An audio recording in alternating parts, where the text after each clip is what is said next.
गगनपुर राज्य के राजा सूर्यमोहन की इकलौती बेटी राजकुमारी मधुमती बेटी है, फिर भी राजा ने उसे बचपन से ही राज्य परिचालना के उपयुक्त करके ही बड़ा किया। शास्त्र और अस्त्र दोनों में ही मधुमती की बराबर क्षमता है और उतनी ही तेज है उसका दिमाग। इसलिए बेटी के विवाह योग्य होते ही सूर्यमोहन ने आयोजन किया स्वयंवर सभा। आओ बेटी। पिताजी, आपको परेशान करने के लिए माफ कीजिएगा, पर मैंने सुना है आप मेरी शादी के लिए स्वयंवर सभा का आयोजन कर रहे हैं। हाँ मधुमती।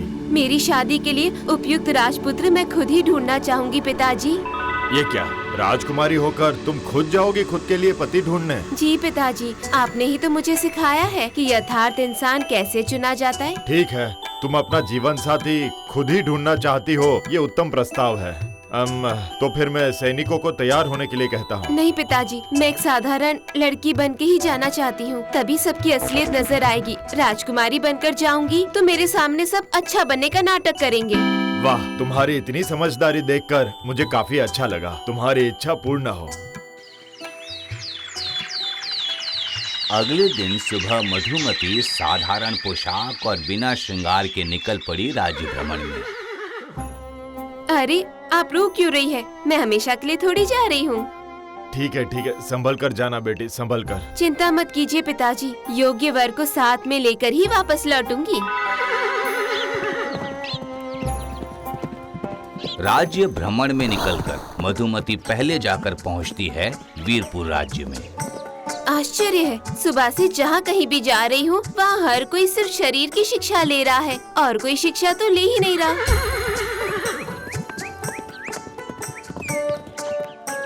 प्रणाम महाराज। प्रणाम।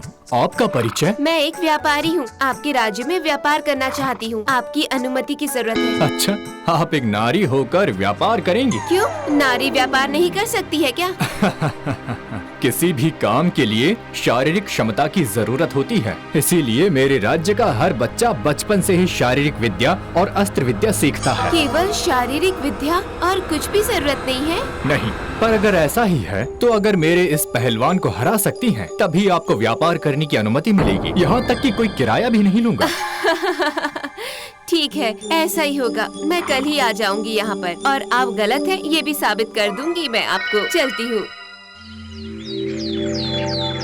अगले दिन सुबह मधुमती लौट आई एक कुश्तीगीर को साथ लेकर। महाराज, ये है काशिम, मेरा कुश्तीगीर। ये लड़ेगा कुश्ती? हाँ काशिम भाई, अगर आप राजा के इस कुश्तीगीर को हरा देंगे तो आपको बहुत सारा पैसा दूंगी।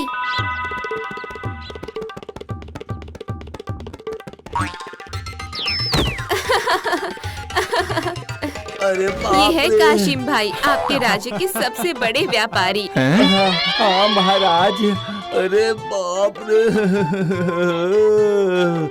मुझे सिर्फ व्यापार करना आता है महाराज, कुश्ती नहीं है। अरे बाप रे। महाराज वीर कुमार, साबित हो गया ना, व्यापार करने के लिए कुश्ती ना आए तो भी चलेगा। केवल शारीरिक क्षमता के आधार पर सब कुछ नहीं पाया जाता है। बिल्कुल सही है, मैं आज तक गलत समझ रहा था। चलती हूँ, प्रणाम। घोड़े के पीठ पर सवार होकर मधुमती आप पहुंचती है एक और गांव में। ये क्या, रास्ते में मैदान में कहीं पर भी एक भी बच्चा नहीं है। यहाँ के बच्चे खेलते नहीं है क्या? कहाँ है सब लोग? ये मैं क्या देख रही हूँ, ये लोग रास्ते में बैठकर पढ़ाई कर रहे हैं। चलो सब लोग बोलो, चल रही है गाड़ी धन धन। वो देखो आया है कौन? आप कौन? जी मैं एक बंजारन हूँ। अच्छा, इस राज्य के बच्चे हर वक्त पढ़ाई करते हैं क्या? हाँ, राजा का हुक्म है, इसीलिए यहाँ बच्चे दिन रात पढ़ाई करते हैं। खेल कूद कर वक्त बर्बाद करना राजा को बिल्कुल पसंद नहीं है। बुरी बात, ऐसे तो बच्चों का बचपन छिन जाएगा। अच्छा, राजमहल किस तरफ है? हाँ, वो उस तरफ। धन्यवाद, प्रणाम स्वीकार कीजिए। मधुमती जाकर हाजिर होती है महाराज के दरबार में। प्रणाम महाराज। कौन हैं आप? क्या चाहिए आपको? मैं बच्चों को चित्रकला सिखाती हूँ। यहाँ बच्चों के लिए चित्रकला की पाठशाला खोलना चाहती हूँ। क्या नहीं नहीं, यहाँ के बच्चों के पास चित्रकला सीखने का वक्त नहीं है। मैं चाहता हूँ कि वो पढ़ाई लिखाई करें, क्योंकि शिक्षा के बिना राज्य की उन्नति असंभव है। आपकी बातों से मैं पूरी तरह सहमत नहीं हो पा रही हूँ। केवल किताबी पढ़ाई से राज्य की उन्नति नहीं होती है। साबित कर सकती हूँ कि आप गलत हैं। महाराज, आपने सोने का पहाड़ देखा है क्या? ऐसे किसी पहाड़ का अस्तित्व नहीं है। ठीक है, कल सुबह आप तैयार रहिएगा, मैं भी आऊंगी और आपको सोने का पहाड़ प्रत्यक्ष दिखाऊंगी मैं। हाँ। कहे अनुसार अगले दिन सुबह महल के छत पर उपस्थित होते हैं महाराज और राजकुमारी मधुमती। किताब रखकर आप पूरब के आसमान में देखिए महाराज। सोने का पहाड़?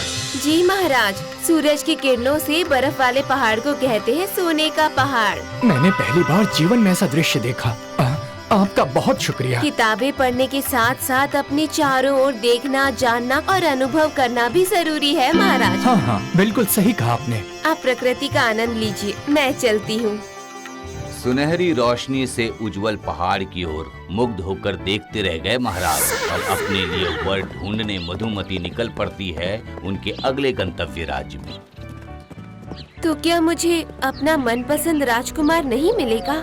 ये सब सोचते सोचते मधुमती आप पहुंचती है राजकुमार के राज्य में। वहाँ पर पूरे राज्य में सिर्फ खुशी की लहर थी। हर कोई खुश है यहाँ। वाह, चारों ओर कितनी खुशहाली है। आह, बहुत अच्छा लग रहा है। आप लगता है इस राज्य में आप नई हैं। हाँ, मैं दूसरे राज्य से आई हूँ। उद्देश्य? जो मेरे बूढ़े पिताजी के साथ समय बिता सके, बस एक ऐसा अच्छा समझदार साथी खोजने निकली हूँ मैं। वाह वाह, बहुत अच्छे बहुत अच्छे। तो अभी के लिए मैं ही आपको इस राज्य की सैर करवाता हूँ। उसके बाद आप ही तय कीजिए कि मैं आपके पिताजी का साथी बन सकता हूँ या नहीं। ठीक है, तो फिर चलिए।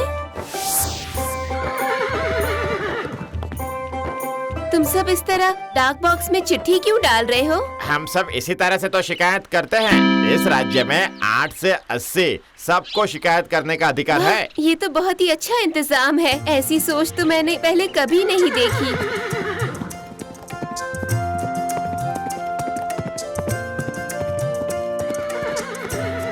अरे छुटकी, तुम ये क्या कर रही हो? ये सारे बीज उठाकर दूर मैदान में फेंक कर आऊंगी, ताकि नया पेड़ उगे और चारों तरफ पेड़ की संख्या बढ़ती जाए। वाह, ऐसे राज्य के राजा न जाने कितने अच्छे होंगे, है ना? सोचकर ही अच्छा लग रहा है। समझ गया।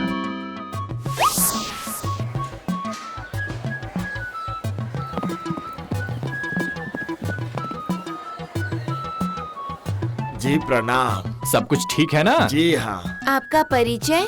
जी मैं पहले भीख मांगता था, पर महाराज ने सारे भिखारियों को अपने खर्चे पर हाथ का काम करना सिखाया, तो मैंने लकड़ी का काम सीख लिया और वही काम करके पैसे कमाता हूँ और महाराज को थोड़े पैसे देकर उनका हिसाब चुकाता हूँ। प्रणाम। मैं चलूं? वाह, ये तो बहुत अच्छा काम है। सुनिए, मैं आपके राजा से मिलना चाहती हूँ। हाँ, पर वो तो इस वक्त विदेश गए हुए हैं। मेहमान आने पर उनकी देखभाल की जिम्मेदारी मेरे ऊपर ही होती क्या? है। तो क्या महाराज से मुलाकात नहीं हो पाएगी? देखिए, अगर जल्दी वापस आ जाते हैं तो चलिए, पूरा दिन घूमकर आप काफी थक गई होंगी, थोड़ा आराम कर लीजिए। वो युवक मधुमती को लेकर गया एक साधारण से कुटिया में। ये लीजिए लीजिए, खाना खाइए। अरे ये क्या है? जी, पानी वाला चावल। आप लोग मेहमान को पानी वाला चावल खिलाते हैं? हम लोग खुद भी यही खाते हैं। वो युवक अपना खाना लाकर मधुमती के साथ ही खाना खाता है।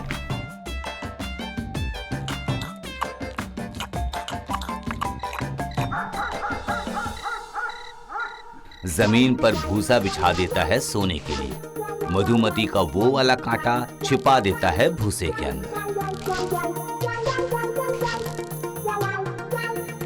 आइए, अब आप आराम कीजिए, सो जाइए। क्या इस भूसे के ऊपर? हाँ, यही तो हमारा बिस्तर है। ये कैसा इंतजाम है? ये लोग इस तरह से मेहमान नवाजी करते हैं क्या? ये कैसी मेहमान नवाजी है? मैंने जिंदगी में कभी पानी वाला चावल नहीं खाया, भूसे के ऊपर नहीं सोई, पर सच भी तो नहीं बता सकती मैं।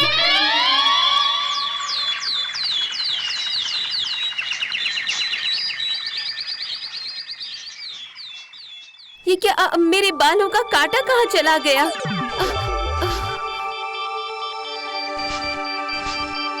अरे कहाँ गिर गया? कहाँ है? कहाँ है? उफ, थोड़ी देर हो जाती तो मैं पकड़ी जाती। कौन? मैं ही इस राज्य का राजा हूँ, रूप कुमार।